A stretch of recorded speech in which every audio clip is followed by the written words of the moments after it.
कुर्बानी किसी ने दी वो इंजीनियर रशीद साहब ने दी, जो आज भी 5 साल से जेल में हैं। उनका बेटा, जब मेरी उनसे बात हुई तो उन्होंने कहा मैंने अपने बाप को अभी तक देखा ही नहीं है, मेरी बात ही नहीं हुई। उमर अब्दुल्ला साहब को कश्मीरी मानता ही नहीं हूँ, उसने दूध अंग्रेजों का पिया है, उनने कश्मीरी का दूध नहीं पिया है। खुदा ने भी आज़ाद जब कांग्रेस में था तब आज़ाद था, लेकिन आज वो किसी के गुलाम, आज भी, लेकिन आज वो पहले सवाल से कहते हैं, लेकिन आज वो किसी के गुलाम बन गए। ये कांग्रेस कह रही है। अरे कांग्रेस खत्म हो चुकी है, कौन है वहाँ? एक पप्पू ऊपर है, एक पप्पू नीचे। यहाँ कांग्रेस से कोई वजूद खत्म हो चुका है। पीएसए, टाडा, पोटा, एसटीएफ, टास्क फोर्स, मैं कितने गिनवाऊँ आपको कानून। पीएसए ये किसने लाया? ये हमने लाया, आज़ाद साहब ने लाया।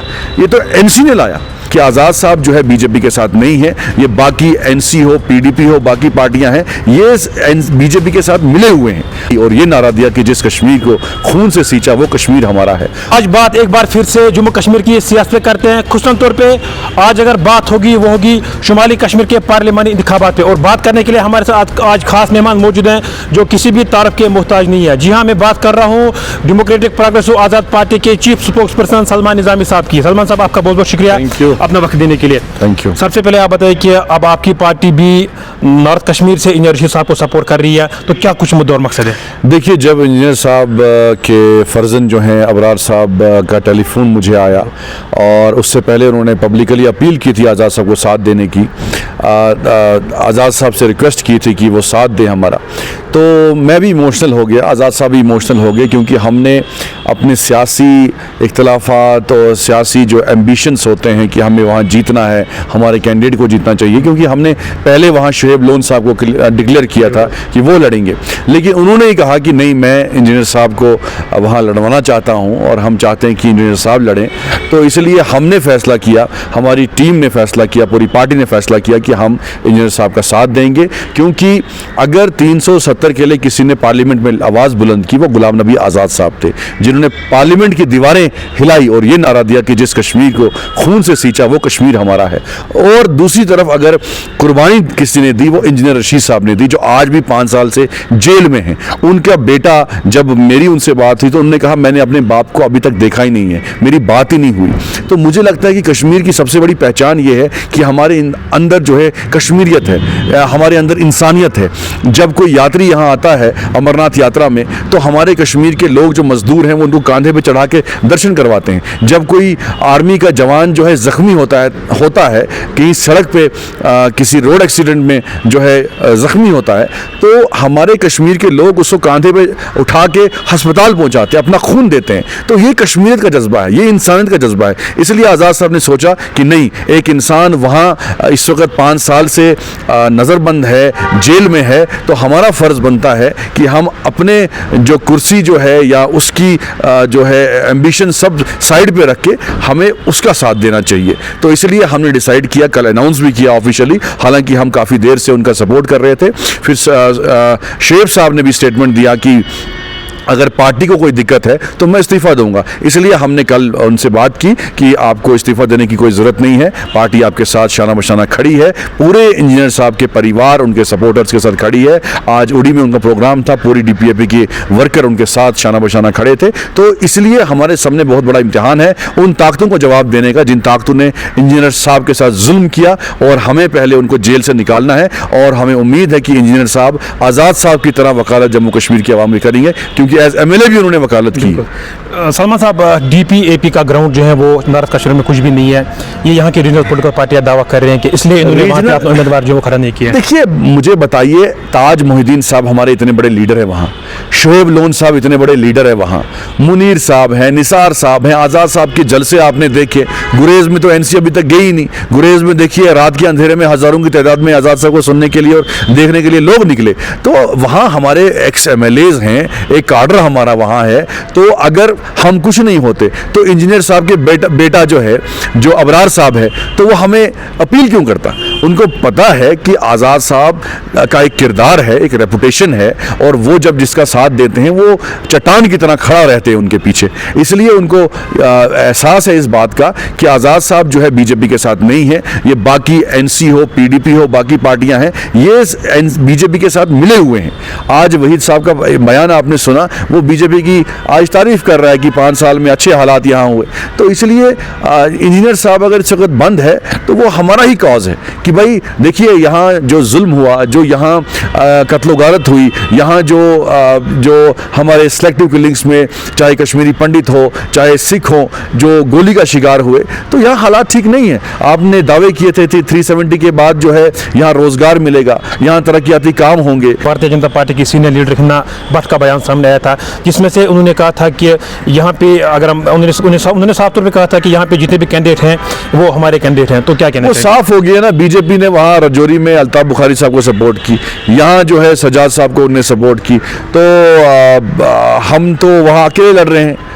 और यहाँ नॉर्थ कश्मीर में हमने, आप बोलिए, आप इंजीनियर साहब भी बीजेपी के साथ मिले हुए हैं, ये तो लानत होनी चाहिए उनके लिए जो ये इल्ज़ाम लगाएंगे। तो इसलिए अब साफ हो गया कि हम किसी की टीम नहीं है, हम आवाम की टीम है, आवाम हमारे साथ है। और आज इंजीनियर साहब और आज़ाद साहब मिल के जम्मू कश्मीर की आवाम की वकालत करेंगे, क्योंकि एक बाप अगर जेल में होता है, मेरे वालिद साहब का भी इंतकाल हुआ और मुझे उस वक्त लॉकडाउन में 15 दिन कांटेक्ट नहीं था अपने वालिद साहब का, तो मैं रात भर रोता था। अब जो बच्चा जिसका वालिद 5 साल से जेल में है, तो उसकी फैमिली के बारे में पूछो, आप एक जवाब दो उन बीजेपी के नेताओं को, आरएसएस के नेताओं को। आपने एक शरीफ इंसान को, एक ज़हीन इंसान को, एक बेकसूर इंसान को 5 साल से अंदर रखा है, वहीद परा को बाहर छोड़ दिया, वो आपके इशारे पे चल रहा है। जो आपका इशारा नहीं मान रहा है उसको आपने जेल में रखा है। इसलिए अब इशारा नॉर्थ कश्मीर की तरफ से आएगा कि यहाँ बीजेपी नहीं चलेगी, यहाँ आरएसएस नहीं चलेगी, यहाँ आज़ाद साहब और इंजीनियर रशीद चलेगा। अगर मुझे पहले पता होता मैं अपना फॉर्म जो है वो वहाँ से नहीं भरता। ये उमर अब्दुल्ला साहब का क्या है? ड्रामाबाजी है, वो ड्रामाबाज आदमी है। देखिए वो असली, देखिए मैं बार बार कहता हूँ कि चोर जो है वो अपनी चोरी कबूलता नहीं है। वो कहता है ये चोर है, ये चोर है, ये चोर है, वो नहीं कहता कि मैंने चोरी की है। इसलिए सबसे पहले बीजेपी का दामन उसने थामा, सबसे पहले बीजेपी की सरकार में वो वजीर रहा, तो इसलिए उनके ही वालिद ने कहा कि हमारे दरवाजे बीजेपी के लिए खुले हैं। तो उमर अब्दुल्ला साहब अब ड्रामा, अभी 2-4 दिन है, करो आप फॉर्म विड्रॉ करो, बोलो मैं नहीं इलेक्शन लड़ रहा हूँ, एनसी नहीं लड़ रही है, हम सपोर्ट करेंगे इंजीनियर रशीद को। ये क्या ड्रामाबाजी हुई कि नहीं जी मैं, दैट मीन्स डर है इंजीनियर रशीद साहब का, डर गए उन 2 बच्चों से जो आज उनके पास कुछ भी नहीं है, न पैसा है न गाड़ियां हैं, एक टाटा मोबाइल है, एक माइक है, 1000 रुपये का उनका खर्चा है।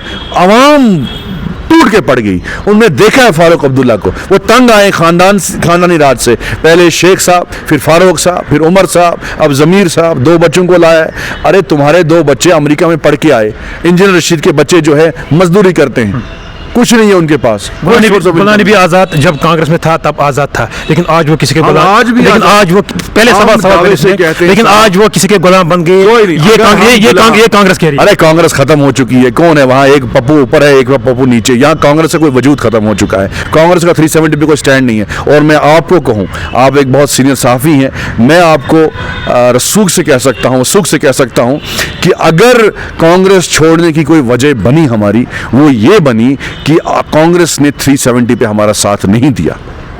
मैं आपको ऑन रिकॉर्ड कह रहा हूं, क्योंकि 370 पे हमारा स्टैंड था कि हम 370 के हटने के खिलाफ थे। कांग्रेस अभी तक मुझे बताइए, मैं चैलेंज करता हूं कांग्रेस के लीडरों को आपके सामने, बोले कोई भी, कांग्रेस का प्रेसिडेंट बोले या कोई और बोले, मैं कहता हूं सलमान निजामी 370 में जो 2 चीजें थी, जमीनें और नौकरियां, वो वापस होनी चाहिए। लेकिन कोई नहीं बोलेगा, कांग्रेस वाले ने कहीं नहीं बोला कि 370 का फैसला गलत था। बोलिए आप, किसी की पूछिए किसी लीडर से। गुलाम नबी आजाद साहब को आज पछतावा हो रहे हैं, ये कांग्रेस कह रही है। हमें खुशी हो रही है कि हमने कांग्रेस छोड़ी। आज कांग्रेस की क्या हालत है, 8 सालों में 30 स्टेटें हार गए, और कांग्रेस को लीडर कौन सा मिला है? जब यहाँ आज़ाद साहब थे उन्होंने कांग्रेस बनाई थी। आज देखिए डाउनटाउन श्रीनगर में सैलाब था लोगों का, आज़ाद साहब को सुनने आए। जाए ना कोई कांग्रेस का आदमी, जाए वहाँ आज लीडर, कोई गया कंपेनिंग करने के लिए वहाँ। आज इंजीनियर साहब को हमने सपोर्ट की, दे कांग्रेस सपोर्ट उसको, अगर दम है करे ना कांग्रेस सपोर्ट इंजीनियर रशीद को। कांग्रेस का कोई कैंडिडेट नहीं है ना, क्यों एनसी को कर रहे हैं? जो एनसी उनको कल तक गालियां निकाल रही थी, जो नेशनल कॉन्फ्रेंस उनको गाली निकाल रही थी, तो इसलिए कांग्रेस का कोई स्टैंड नहीं है। आप, मैं दावे से कहता हूं कि आप 370 पे पूछिए कांग्रेस को क्या स्टैंड है आपका, कोई स्टैंड नहीं है। और यही वजह बनी हमारी कांग्रेस छोड़ने की कि कांग्रेस ने बीजेपी को सपोर्ट किया 370 पे। डीपीएपी बीजेपी की बी टीम है, सी टीम है, ये यहाँ की रीजनल पॉलिटिकल पार्टी है जो है वहाँ पे। ए टीम बीजेपी की नेशनल कॉन्फ्रेंस है, बी टीम नेशनल कॉन्फ्रेंस के बाद ये आपकी पीडीपी है। क्योंकि जो यहाँ इतना कत्लो गारत, इतना जुल्म, एक साल में 3000 बच्चों की आंखें चली गई पैलेट से, एक साल में 128 नौजवानों का कत्ल हुआ, पीएसए, टाडा, पोटा, एसटीएफ, टास्क फोर्स, मैं कितने गिनवाऊँ आपको कानून। पीएसए ये किसने लाया? ये हमने लाया, आज़ाद साहब ने लाया, ये तो एनसी ने लाया। और उमर अब्दुल्ला जो है वो एक टूरिस्ट है, अंग्रेज़ है। और ये नाच गाना डिस्को बाजी ये क्या है? ये किसका कल्चर है? अंग्रेज़ कल्चर है। इसलिए मैं और मेरी तंजीम, हमारे कायद गुलाम नबी आज़ाद का मानना है, अगर हमने कश्मीरियत को बचाना है, अगर कश्मीर जो थोड़ा सा बचा हुआ है उसको बचाना है, तो इंजीनियर साहब को कामयाब करना है। अगर आपने एनसी को वोट दिया, अगर आपने पीडीपी को वोट दिया, बाकियों को वोट दिया, ये फिर बीजेपी के साथ जाएंगे। मैं वसूख से कहता हूँ कि आज़ाद साहब कभी कश्मीर की आवाम के साथ दगा नहीं। सलमान साहब, एक आखिरी सवाल रहेगा आपसे, अगर हम बात पार्लियामेंट इलेक्शन की करेंगे या फिर असेंबली इलेक्शन की बात करेंगे, आपकी पार्टी का क्या कुछ मैनिफेस्टो रहेगा? हमारा मैनिफेस्टो आज़ाद साहब है। आज़ाद साहब ने यहाँ डेवलपमेंट की, आज़ाद साहब ने यहाँ तरक्याती काम किए, आज़ाद साहब ने स्कूल बनाए, कॉलेज बनाए, नौकरियाँ दी। आपके यहाँ मुगल दौर में जो बाग बने थे कश्मीर में, निशाद गार्डन, उसके बाद किसने यहाँ गार्डन बनाया? इसने आज़ाद साहब ने बनाया, जो आज लाखों सैलानी आते हैं। एशिया का सबसे बड़ा टुलिप गार्डन आज़ाद साहब ने बनाया। हमारा स्टेटहुड होनी चाहिए। हमें 370 में जो 2 चीज़ें थी, जो लैंड प्रोटेक्शन, जॉब प्रोटेक्शन, वो वापस मिलना चाहिए। आज़ाद साहब आएंगे, पहले काम हमने यही करने हैं, रोशनी स्कीम को लाना है, गरीबों को मुफ्त जमीन देनी है। स्टेट लैंड जो है हमारी जमीन है, वो किसी बीजेपी वाले की नहीं है। एनसी और पीडीपी ये कह रही हैं कि ये दावा कर रहे हैं कि 370 को हम सूद समेत वापस लेकर रहेंगे। एनसी कहां से? वो 5 साल में क्या किया? वहां मूली काट रहे थे वहां पार्लियामेंट में, वहां सांप सूख गया था, इनको बोला नहीं। वहां बोलते ना कि हमें 370 वापस दो। कहाँ था अकबर लोन? कहाँ था वो मसूदी साहब? कहाँ था फारूक अब्दुल्ला साहब? अब यहाँ छड़ी लेके घूम रहे हैं हम 370 को। वहाँ क्या थे? वहाँ डिस्को कर रहे थे उस वक्त। जब हम बोल रहे थे 370 की बात करो, वहाँ शादियों में नाच गाना कर रहे थे, वहाँ डिस्को डांस कर रहे थे। जब 370 पे वहाँ बात करनी थी पार्लियामेंट में, वो क्या कर रहे थे? फारूक अब्दुल्ला साहब नाच रहे थे शादियों में।